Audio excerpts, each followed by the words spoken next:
मेरे हिसाब से वो नहीं जाएगा, मेरे हिसाब से वो आएगी, मेरे हिसाब से तुम्हें जाना चाहिए, मेरे हिसाब से तुम्हें उसे बुलाना चाहिए।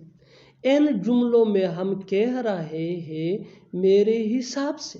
इसके लिए आपको यूज करना होगा इंग्लिश में अकॉर्डिंग टू मी। आइए कंप्लीट स्ट्रक्चर देखते हैं। Sentence plus according to me. Sentence ये सिचुएशन या टेंस के हिसाब से चेंज होता रहेगा। अकॉर्डिंग टू मी ये फ्रेज है जो वही का वही रहेगा, विच मीन मेरे हिसाब से। आगे डिटेल से समझाता हूँ मिसालों से। Here are some example for better understanding. मेरे हिसाब से वो नहीं जाएगा।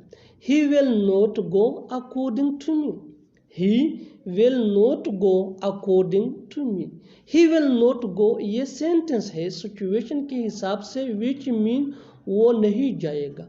अकॉर्डिंग टू मी ये फ्रेज है, दैट मीन मेरे हिसाब से। ही ये सब्जेक्ट प्रोनाउन है जो थर्ड पर्सन के लिए यूज होता है, विच मीन वो। विल ये सिंपल फ्यूचर टेंस का हेल्पिंग वर्ब है जिसको हम ऑक्सिलरी वर्ब भी कहते हैं। गो ये V1 है, विच मीन जाना। अकॉर्डिंग टू मी ये फ्रेज है, विच मीन मेरे हिसाब से। बिल्कुल फार्मूले को हमने फॉलो किया step by step. Next example for better understanding. मेरे हिसाब से वो आएगी। She will come according to me. She will come according to me. She ये किया है, इसको भी सब्जेक्ट प्रोनाउन कहा जाता है और ये फीमेल के लिए यूज होता है, विच मीन वो। विल ये सिंपल फ्यूचर टेंस का हेल्पिंग वर्ब है जिसको हम ऑक्सिलरी वर्ब भी कहते हैं। कम ये V1 है यानी first form of verb, which mean आना। अकॉर्डिंग टू मी ये हमारा फ्रेज है, विच मीन मेरे हिसाब से।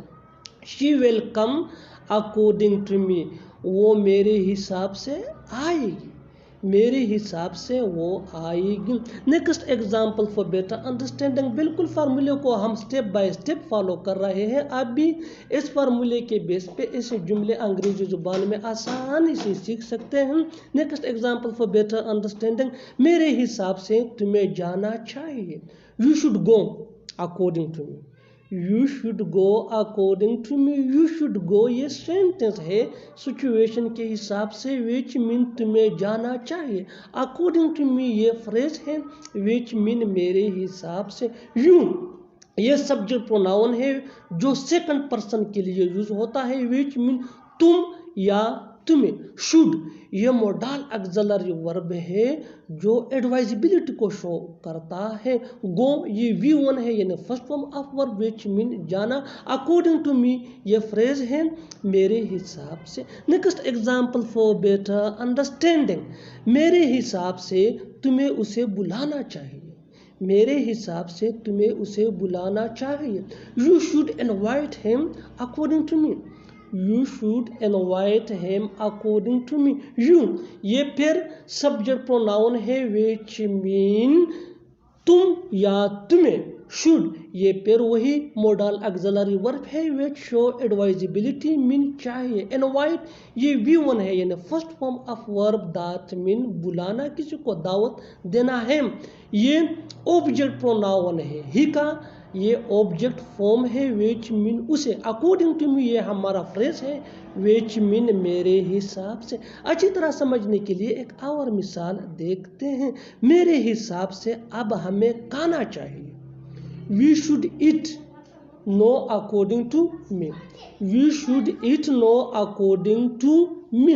वी ये किया है, इसको भी हम सब्जेक्ट प्रोनाउन कहते हैं और ये फर्स्ट पर्सन के लिए यूज होता है जो प्लूरल हो। शुड यो मोडल ऑक्सिलरी वर्ब है, इट मीन खाना। नो अब अकॉर्डिंग टू मी ये हमारा फ्रेज है, विच मीन मेरे हिसाब से। So we should eat now according to me यानी मेरे हिसाब से अब हमें खाना चाहिए। मेरे हिसाब से वो ऐसा नहीं करेगा। He won't do so according to me. He won't do so according to me. Won't ये विल नॉट का शॉर्ट फॉर्म है, कॉन्ट्रैक्शन जिसको हम कहते हैं, विच मीन नहीं। ही ये पेयर सब्जेक्ट प्रोनाउन है, विच मीन वो, डू सो ऐसा, अकॉर्डिंग टू मी मेरे हिसाब से।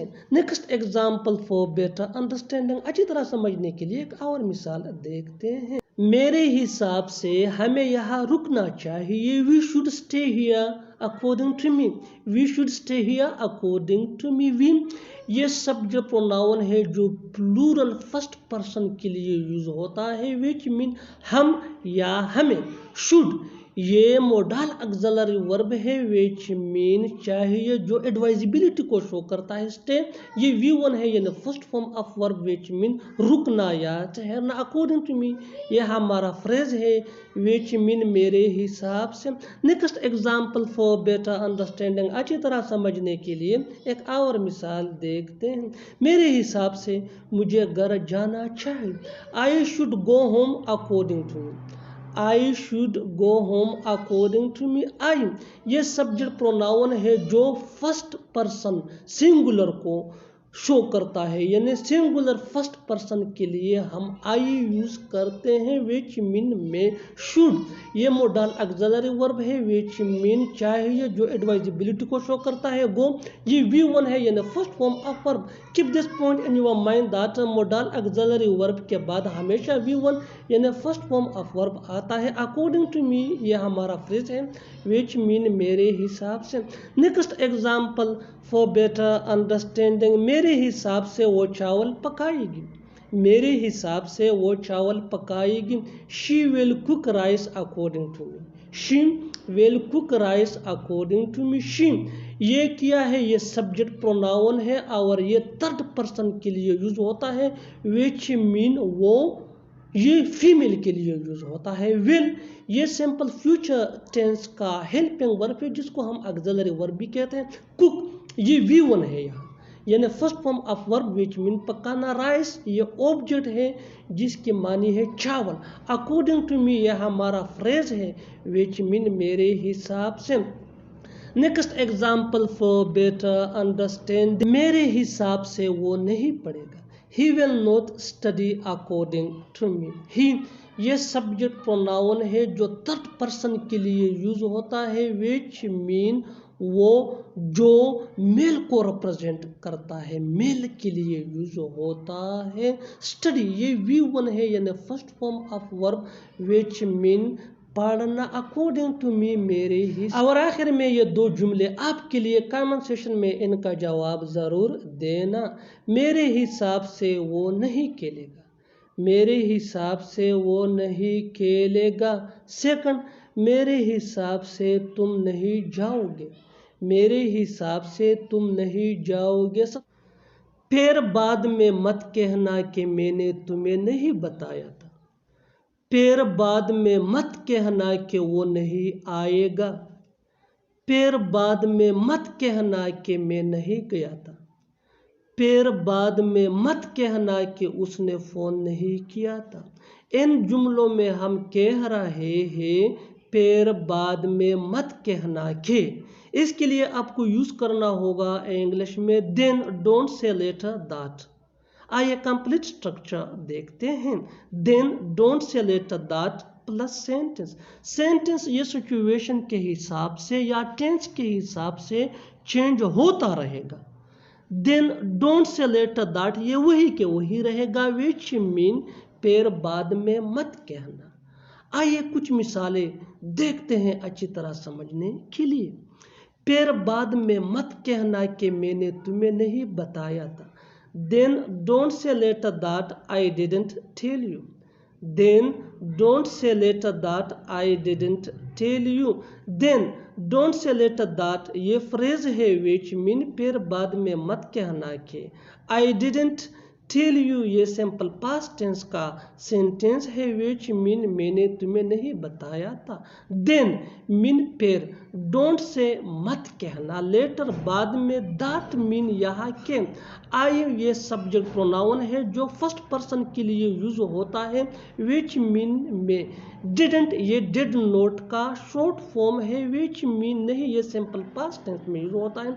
टेल ये V1 है, यानी first form of verb, which mean बता बताना। यू ये ऑब्जेक्ट प्रोनाउन है, दैट मीन टू में। Next example for better understanding, अच्छी तरह समझने के लिए एक और मिसाल देखते हैं। फिर बाद में मत कहना कि वो नहीं आएगा। Then don't say later that he will not come. Then don't say later that he will not come. Then don't say later that ये वही का वही है, जबकि he will not come अब टेंस चेंज हुआ। Then don't say later that mean फिर बाद में मत कहना। He will not come वो नहीं आएगा ही, ये सब्जेक्ट प्रोनाउन है which mean वो, ये थर्ड पर्सन के लिए यूज होता है will। ये सिंपल फ्यूचर टेंस का हेल्पिंग वर्ब है जिसको ऑक्सिलरी वर्ब भी हम कहते हैं। कम ये V1 है, यानी first form of verb which mean आना। Next example for better understanding, आप भी ऐसे जुमले सीख सकते हैं अंग्रेजी जुबान में इस फार्मूले के बेस पे। नेक्स्ट एग्जांपल, फिर बाद में मत कहना कि मैं नहीं गया था। Then don't say later that I didn't go. Then don't say later that I didn't go. I ये सब्जेक्ट प्रोनाउन है which mean में, didn't ये did not का शॉर्ट फॉर्म है, go ये V1 है यानी first form of verb. Next example for better understanding, फिर बाद में मत कहना कि उसने फोन नहीं किया था। Then don't say later that he didn't call. Then don't say later that he didn't call. He ये सब्जेक्ट प्रोनाउन है which mean वो या उसने। कॉल ये V1 है यानी first form of verb which mean phone करना, किसी को कॉल करना। Next example for better understanding, फिर बाद में मत कहना कि मुझे पता नहीं था। Then don't say later that I had no idea. Then don't say later that I had no idea. Then don't say later that ये वही का वही फ्रेज है which mean फिर बाद में मत कहना कि।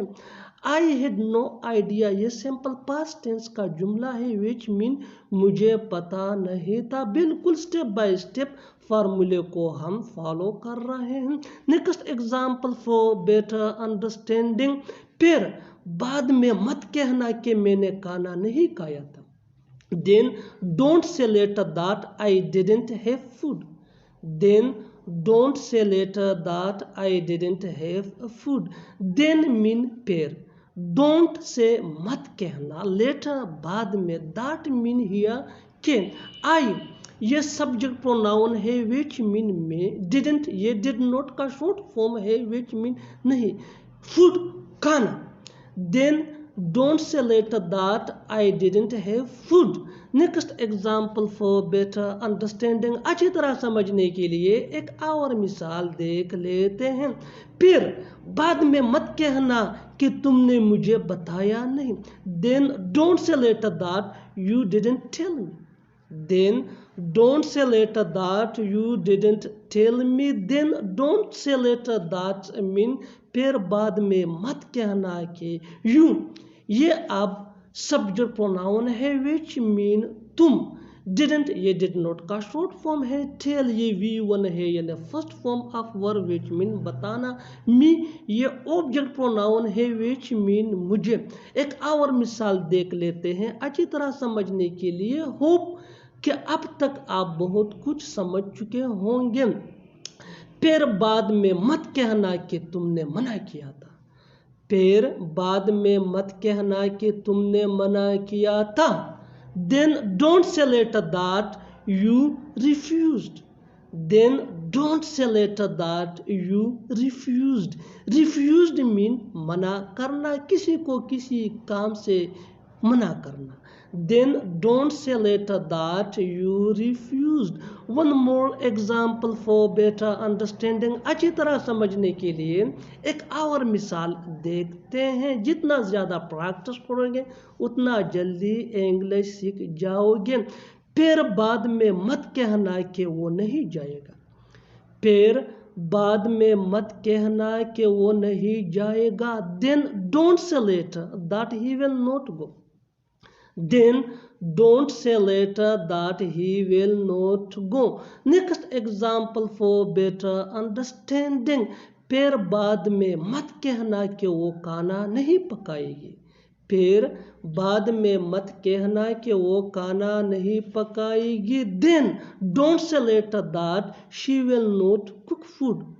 Then don't say later that she will not cook. Next example for better understanding. अच्छी तरह समझने के लिए एक और मिसाल देखते हैं। जितना ज़्यादा प्रैक्टिस करोगे उतना जल्दी इंग्लिश सीख जाओगे। फिर बाद में मत कहना कि हम कमरा साफ नहीं करेंगे।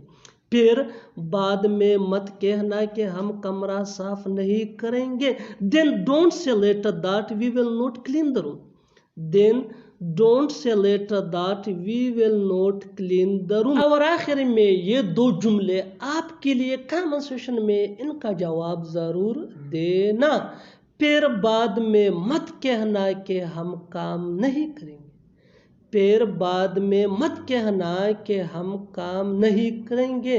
नेक्स्ट सेंटेंस, फिर बाद में मत कहना कि मैं उससे नहीं मिला। आज नहीं तो कल वो अपनी गलती मानेगी। आज नहीं तो कल ये होना ही था। आज नहीं तो कल वो आएगा। आज नहीं तो कल सच बाहर आ जाएगा। इन जुमलों में हम कह रहे हैं आज नहीं तो कल। इसके लिए आपको यूज़ करना होगा इंग्लिश में sooner or letter. Sooner or later mean आज नहीं तो कल, या कभी ना कभी, या आज न सही तो कल। आइए कंप्लीट स्ट्रक्चर देखते हैं। Let me explain. Sooner or letter plus comma plus sentence. Sentence ये सिचुएशन या टेंस के हिसाब से चेंज होता रहेगा। सूनर और लेटर वही के वही रहेगा, विच मीन आज नहीं तो कल। आगे डिटेल से समझाता हूँ मिसालों से। Here are some example for better understand. आज नहीं तो कल वो अपनी गलती मानेगी। Sooner or later she will realize her mistake. बिल्कुल स्ट्रक्चर को हमने स्टेप बाय स्टेप फॉलो किया। सूनर और लेटर मीन आज नहीं तो कल। She will realize her mistake ये सिचुएशन के हिसाब से सिंपल फ्यूचर टेंस का सेंटेंस है, विच मीन वो अपनी गलती मानेगी। शी ये सब्जेक्ट प्रोनाउन है। What is pronoun? Pronoun is a word that we use instead of a noun. Pronoun ये वो लफ्ज होता है जो हम नाम इसम की बजाय यूज करते हैं। विल ये सिंपल फ्यूचर टेंस का हेल्पिंग वर्ब है। What is simple future tense? Simple future tense मुस्तकबिल में होने वाले कामों को जाहिर करने के लिए यूज होता है। यानी simple future tense is used to show an action which will happen in known time in future. Next example for better understanding. आज नहीं तो कल ये होना ही था। Sooner or later this was bound to happen. Sooner or later this was bound to happen. Sooner or later वही का वही है। This was bound to happen ये सिचुएशन के हिसाब से सेंटेंस है, which mean ये होना ही था। One more example for better understanding. आज नहीं तो कल वो आएगा। Sooner or later he will come. Sooner or later he will come. He ये भी सब्जेक्ट प्रोनाउन है जो हम थर्ड पर्सन के लिए यूज करते हैं, लेकिन ये मेल को रिप्रेजेंट करता है, यानी मुज़क्कर को ये रिप्रेजेंट करता है। कम ये V1 है, यानी ये वर्ब है। वर्ब ये वो लफ्ज़ होता है जो अमल को जाहिर करता है। Verb is a word that show an action. Next example for better understanding. अच्छी तरह समझने के लिए एक और मिसाल देखते हैं। आज नहीं तो कल सच बाहर आ जाएगा। Sooner or later the truth will come out. Sooner or later the truth will come out. Truth सच, हकीकत। कम आउट बाहर आ जाना या बाहर आना। One more example for better understanding. अच्छी तरह समझने के लिए एक और मिसाल देखते हैं। आज नहीं तो कल वो जाएगी। आज नहीं तो कल वो जाएगी। Sooner or later she will go. Sooner or later she will go। आप भी ऐसे जुमले इस फार्मूले के बेस पे सीख सकते हैं अंग्रेजी जुबान में आसानी से। That can be really helpful for you. आज नहीं तो कल वो जाएगी। Sooner or later she will go, बिल्कुल कितना आसान है। Sooner or later she will go। आज नहीं तो कल वो हकीकत जान जाएगी। Sooner or later she will come to know the reality। Sooner or later she will come to know the reality। Sooner or later mean आज नहीं तो कल या एक ना एक दिन। She will come to know the reality mean वो हकीकत जान जाएगी। She ये सब्जेक्ट प्रोनाउन है जो थर्ड पर्सन के लिए यूज होता है, विच फीमेल को रिप्रेजेंट करता है। कम ये V1 है यानी वर्ब है। Verb shows an action. Next example for better understanding. अच्छी तरह समझने के लिए एक और मिसाल देखते हैं। आज नहीं तो कल तुम पकड़े जाओगे। Sooner or later you will be caught। Sooner or later you will be caught। Keep this point in your mind that sooner or later ये सेंटेंस के शुरू में भी यूज होता है और सेंटेंस के आखिर में भी यूज हो सकता है। You will be caught sooner or later। You will be caught sooner or later। You will be caught ये पैसिव वॉइस सेंटेंस है। You ये सब्जेक्ट है। Next example for better understanding. अच्छी तरह समझने के लिए एक और मिसाल देखते हैं। आज नहीं तो कल हम सबको मरना है। Sooner or later we all have to die। Sooner or later we all have to die। Sooner or later mean आज नहीं तो कल यानी एक ना एक दिन। We all have to die ये सिचुएशन के हिसाब से सेंटेंस है which mean हम सबको मरना है। We ये सब्जेक्ट प्रोनाउन है जो प्लूरल फर्स्ट पर्सन को रिप्रेजेंट करता है। Next example for better understanding. आज नहीं तो कल वो मेरी होगी। आज नहीं तो कल वो मेरी होगी। Sooner or later she will be mine। Sooner or later she will be mine। She will be mine sooner or later। She ये सब्जेक्ट प्रोनाउन है जो थर्ड पर्सन के लिए यूज होता है विच फीमेल को रिप्रेजेंट करता है। जो फीमेल को रिप्रेजेंट करता है यानी हम इसको मुअन्नस के लिए यूज करते हैं विच मीन वो। शी विल बी माइन वो मेरी होगी। माइन ये पोजेसिव प्रोनाउन है जो पोजीशन मलकियत को शो करता है। Sooner or later she will be mine बहुत यूजफुल स्ट्रक्चर है डे टू डे लाइफ का। इसका इस्तेमाल डे टू डे लाइफ यानी डे टू डे स्पीकिंग में वेरी कॉमन है। इसको ज़रूर सीखिए। Next example for better understanding. अच्छी तरह समझने के लिए एक और मिसाल देखते हैं। आज नहीं तो कल वो डॉक्टर बनेगा। आज नहीं तो कल वो डॉक्टर बनेगा। Sooner or later he will become a doctor। Sooner or later he will become a doctor। Sooner or later mean आज नहीं तो कल या एक ना एक दिन। He will become a doctor वो डॉक्टर बनेगा। ही ये सब्जेक्ट प्रोनाउन है। जैसा कि पहले मैंने आपको बताया कि प्रोनाउन ये वो लफ्ज़ होता है जो नाउन की जगह यूज होता है। जो हम किसी नेम के बजाय यूज करते हैं इसको हम प्रोनाउन कहते हैं। और फिर प्रोनाउन के मुख्तलिफ अकसाम है। ही ये सब्जेक्ट प्रोनाउन है, इसको हम सब्जेक्ट प्रोनाउन कहते हैं। Next example for better understanding. अच्छी तरह समझने के लिए एक और मिसाल देखते हैं। आज नहीं तो कल तुम्हें यहाँ आना होगा। आज नहीं तो कल तुम्हें यहाँ आना होगा। Sooner or later you will have to come here। Sooner or later you will have to come here यानी आज नहीं तो कल तुम्हें यहाँ आना होगा। और आखिर में ये सेंटेंस आपके लिए कॉमन सेशन में इसका जवाब ज़रूर देना। आज नहीं तो कल तुम्हें उसे बताना होगा। आज नहीं तो कल तुम्हें उसे बताना होगा। Subscribe to English PS for more advanced English sentence structure। Thanks, man।